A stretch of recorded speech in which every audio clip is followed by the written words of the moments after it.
Alright, geeks, girls, and all the rest of the wanderers who came in the channel. Mid-April it was my birthday, and I had also said that once the lockdown is kind of lifted and there are some of the limitations imposed upon us are going to be raised, I'd go out and buy some of the Malazan books I'm missing, and that's what I did. The limitations were lifted and I was able to go to a nearby store that had a lot of English books and said, okay, it's your birthday. It was your birthday some time ago, so I said to myself, treat yourself and buy some books. Alright, that's it. And I went there. I was certain there were a lot of Erikson books. A year and a half ago, when I last went there, before the lockdowns and the restrictions and all this kind of stuff, and you'll see what I got, okay?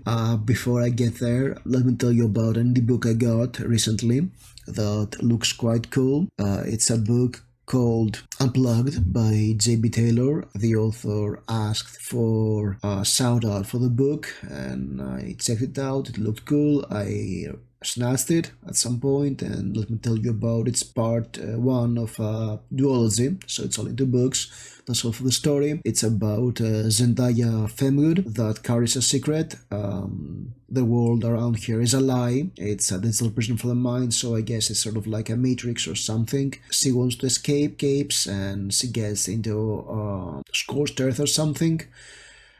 So yes, it's very inspired by the Matrix. It looks quite interesting. The cover is great, and I promised the author a shout out. It came out on April 14. It's a young adult dystopian. I'll leave the link below, so give it a try. I have not yet read the book, but when I do, expect review. Now let's get to the books I got, which I was certain I had here, but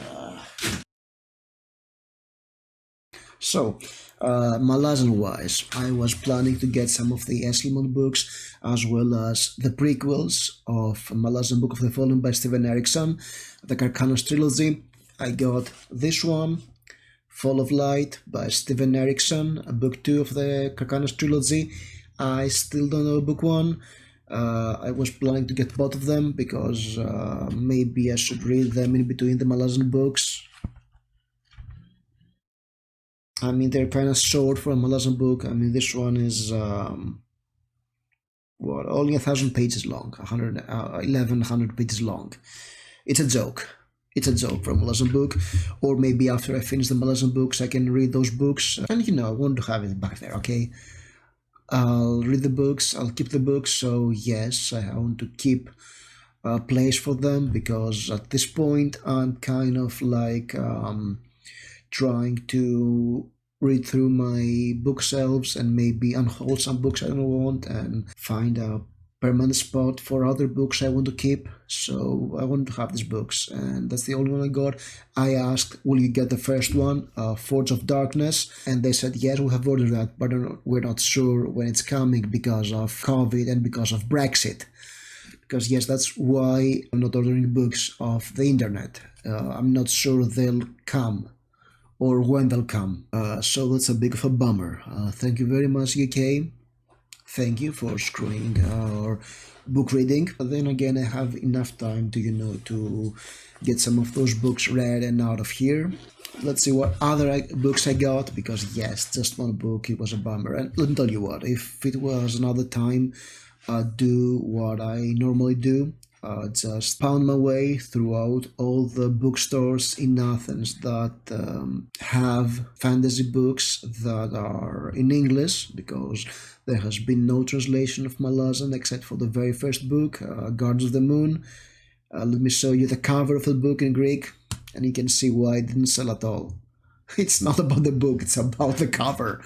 9 times out of 10, and yes, the book is the book, right? Guard of the Moon is a tough read. I would probably pound the streets and get the books like a hunter in a safari and enjoy the hell out of it, because I believe I'm just buying books because I enjoy the process of going out and looking for the book and finally getting it instead of having the book and reading it. That's how I'm weird. That's why I like used bookstores, because you never know what you'll find.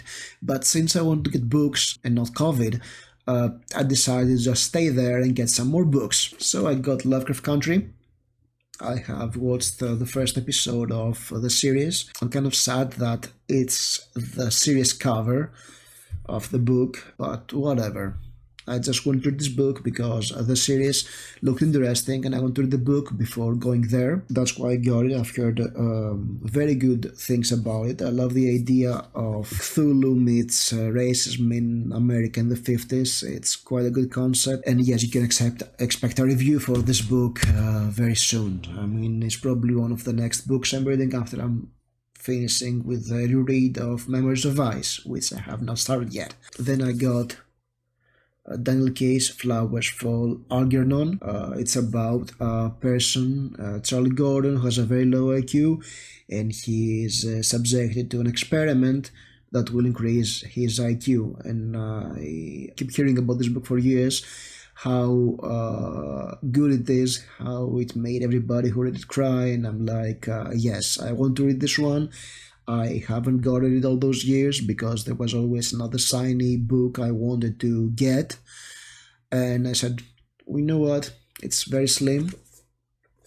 It's a science fiction masterwork. You found it. Get it and read it.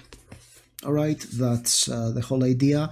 And of course, I got Pat Cadigan's Sinners, which I keep seeing in the same bookstores for years and years and always skipping because it's a very influential cyberpunk novel. It's about humanity, technology being hopelessly slim. So I guess about cybernetics or something. I'm not quite sure. I have heard some mixed opinions about this. I've heard that it's a very important and good book, but the person who said that also said, I was not sure what she was taking, but I want some. It is written in a very disjointed way. I have read one short story based on the Sinner universe, and yeah, I can agree, it was quite an experience reading it. It was very psychedelic sort of reading. And it's kind of big, it's almost 500 pages long, so I'm not sure about this one, but it's got Arthur C. Clarke artwork and I like cyberpunk, so I'm giving it a read. And this was my puny book haul. If you have any preferences on which should be the next book to read out of this stack, then go along and leave a comment below about it. But that was it, that was the haul, and hope you liked it. See you soon. Thank you for watching.